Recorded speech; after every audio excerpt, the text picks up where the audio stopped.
Alright everybody, welcome. Me and Kyle. This week we're going to be talking about Batman Forever, Joel Schumacher's first foray into the Batman series.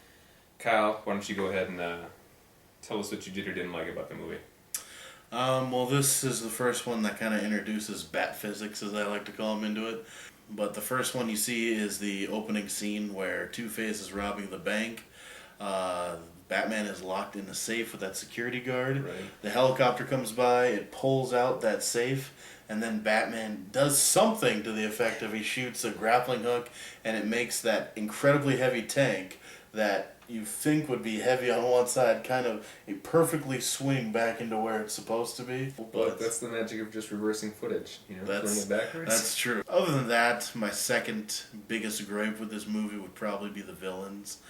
This was still kind of at a point where the villains weren't really definitive characters. It was more like a psychopath with seasoning.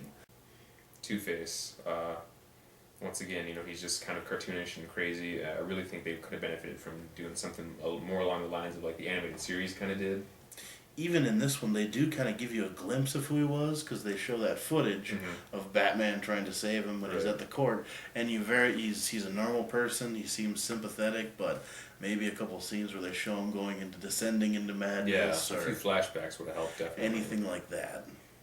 Obviously, in The Dark Knight, they elaborate on the Two-Face character a lot better. Yeah, he's a lot more interesting, and he has a lot less screen time.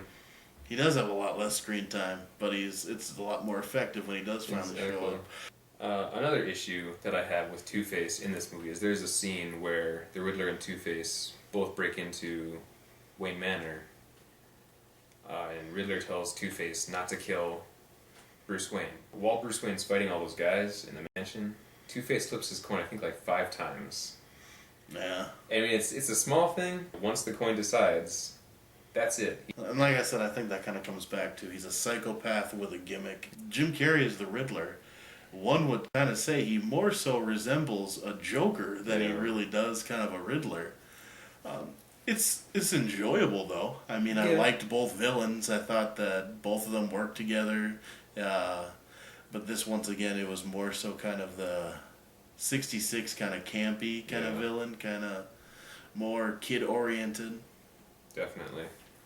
Well, one of my problems with the Riddler, his motivation for what he's doing in the movie doesn't seem to follow any like singular line of logic at all. He's like partially motivated by wanting to become Bruce Wayne. He wants to become rich using the box, and he wants to just become this all-powerful godlike being. He just has too many motivations. Too many questions. There's too many questions. Val Kilmer. Kind of a blonde, a weird, good-looking blonde pretty boy for Bruce Wayne, though. Yeah, most definitely. He's almost... It's not kind of what you get in your head for everything previous that we've had as far as representations of Bruce Wayne. Yeah. Obviously, we didn't talk about George Clooney much in the Batman and Robin because,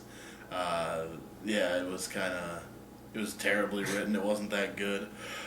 This one, was okay. I mean, he's gone on record and said that he wasn't a big fan of the movie. Didn't really like the character, which kind of wonders why. I guess the paycheck must have been pretty nice. Yeah. Why else would you do it? It's okay. His Batman's pretty strong. I mean, there's... Yeah, well, the way I've always kind of looked at it, regarding those first 4 movies, I always thought Michael Keaton was the best Batman, George Clooney was the best Bruce Wayne, and Val Kilmer kind of found a perfect balance between the two, Yeah.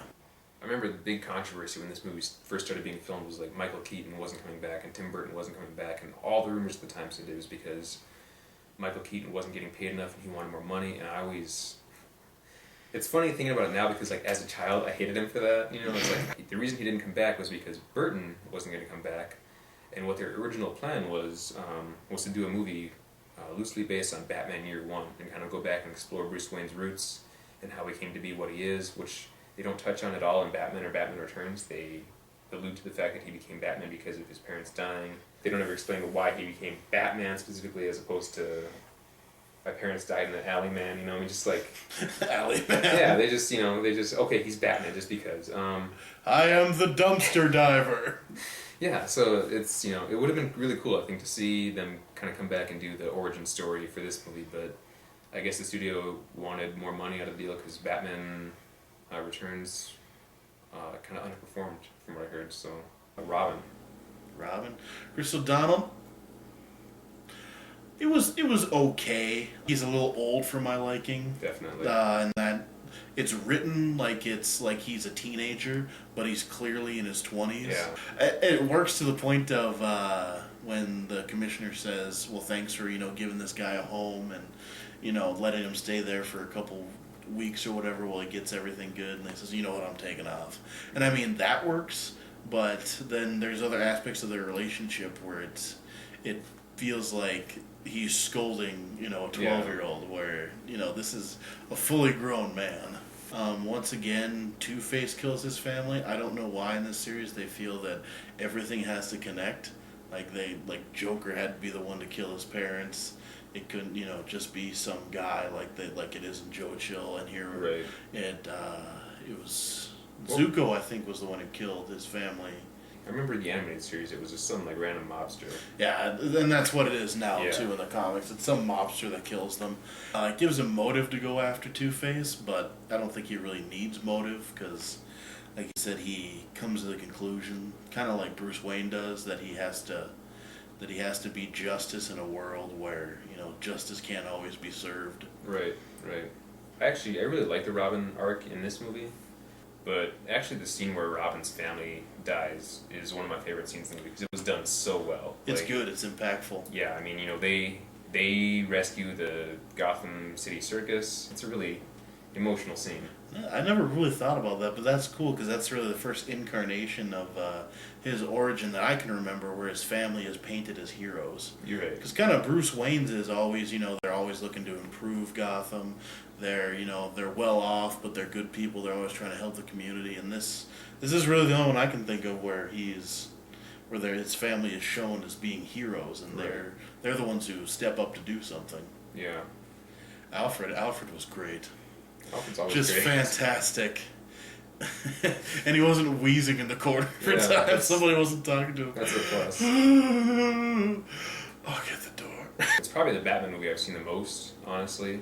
Because I remember as a kid I had Batman on VHS and Batman Forever and Batman and Robin. It was the most appealing when I was young. Yeah. Just because those first two are kind of... It's pretty dark and it's a lot to take in. I mean, Yeah. you like them, but you don't really like to go back to them all that much. Yeah, But well, you're that a- third one really Yeah. You know, It kind of... speaks to a younger age. Yeah, I think it kind of... That's, and it's kind of almost sad on the level, too, because I think they tried to recapture that same feeling with Batman and Robin Mm-hmm. and just failed miserably.